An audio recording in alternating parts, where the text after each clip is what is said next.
नमस्कार साथियों, स्वागत है आपका दिनेश एकेडमी यूट्यूब चैनल में। तो आज के इस वीडियो में हम पढ़ने वाले हैं उत्तराखंड जी के महत्वपूर्ण वन लाइनर प्रश्न।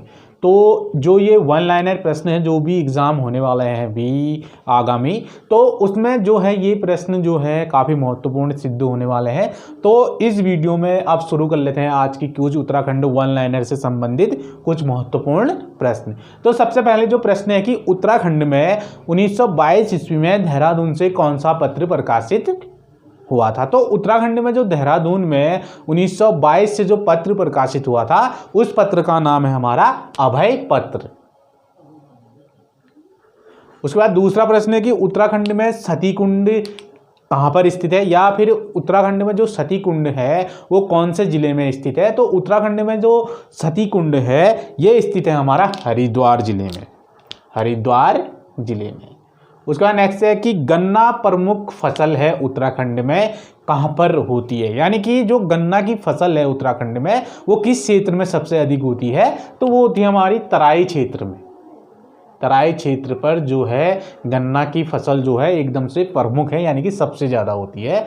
तो उसके बाद नेक्स्ट है कि उत्तराखंड में प्रमुख फसल कौन सी है, यानी कि हमने देखा कि गन्ना प्रमुख फसल उत्तराखंड में किस क्षेत्र में होती है, तो ये तराई क्षेत्र में होती है। उसके बाद दूसरा जो प्रश्न है कि उत्तराखंड में जो प्रमुख फसल कौन सी मानी जाती है, तो उत्तराखंड में जो प्रमुख फसल मानी जाती है वो मानी जाती है हमारी आलू।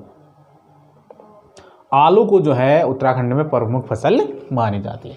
उसके बाद नेक्स्ट है कि उत्तराखंड में थारू लोग भरंडा किसे कहते हैं, यानी कि जो उत्तराखंड में जो थारू जनजाति के लोग हैं वो भरड्डा किसको कहते हैं। तो ये कहते हैं ओझा को।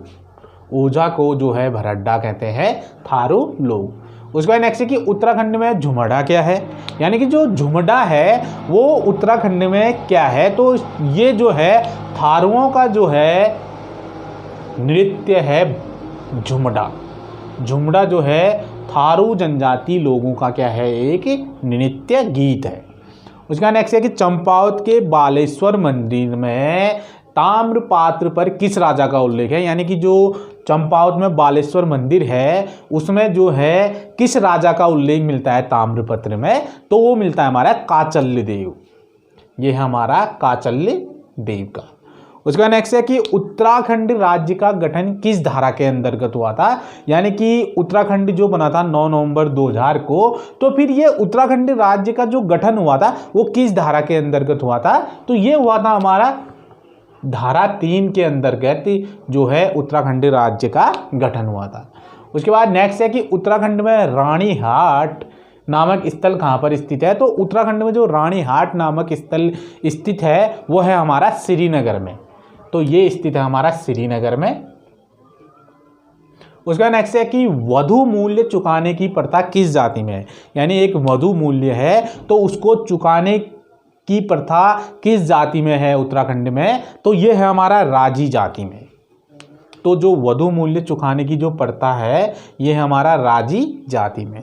उसके बाद नेक्स्ट जो प्रश्न है कि महाभारत में हरिद्वार को किस नाम से पुकारा जाता है, यानी कि महाभारत में जो हरिद्वार को जो पुकारा जाता था तो पुकारा जाता था हमारा गंगा द्वार।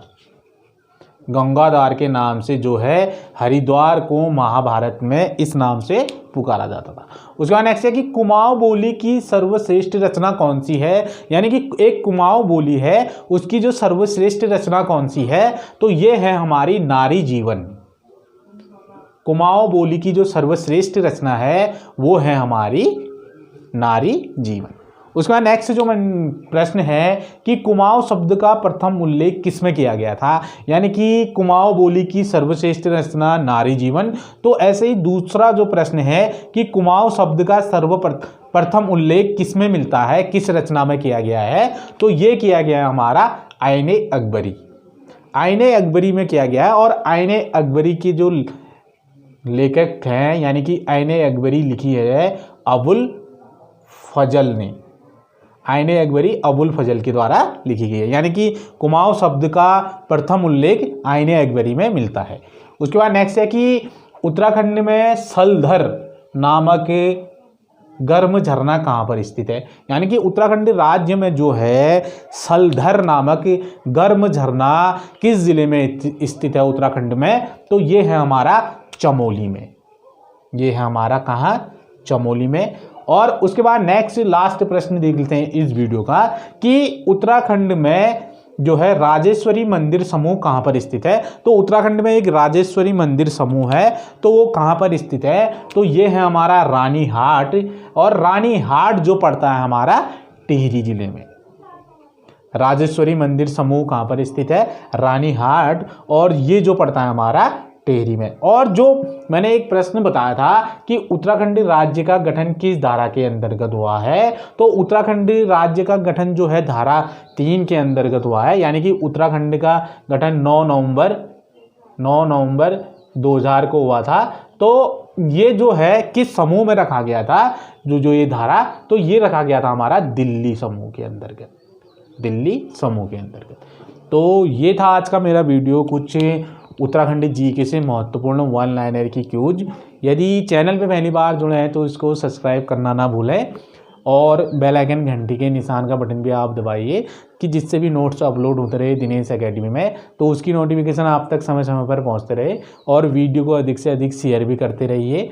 तो फिर मिलेंगे साथियों आपसे नेक्स्ट वीडियो में। तो तब तक के लिए साथियों नमस्कार, जय हिंद।